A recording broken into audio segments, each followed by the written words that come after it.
হাসান মাহমুদ তোমাকে লাল সালাম। হাসান মাহমুদ আজকে দেখিয়ে দিয়েছে বাংলাদেশের হয়ে, যে বাংলাদেশের হয়ে কিরকম ভাবে বাঘের মতো রাজত্ব করতে হয় সেটা দেখিয়ে দিয়েছে আমাদের হাসান মাহমুদ।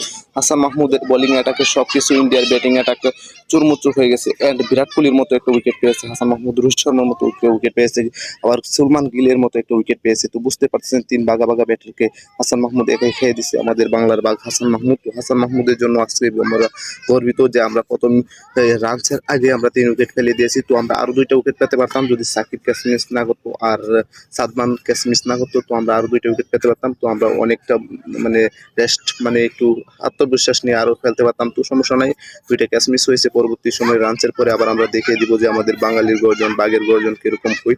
তো ইন্ডিয়াকে আমরা দেখিয়ে দিব, আর ইন্ডিয়াকে আমরা কথাই না কাজে বিশ্বাসী, আমরা কাজ করে ইন্ডিয়াকে হারিয়ে তারপর দেখিয়ে দিব। আর আপনারা যারা বাদের কাছে আছেন দেখবেন পানি কিনা আবার সাইরা দেয়নি ইন্ডিয়া। বাঙালির সাথে তো না পায়রা পানি সাইরা দিয়ে, বুঝছেন না? আপনারা ওইদিকে খেয়াল রাখবেন।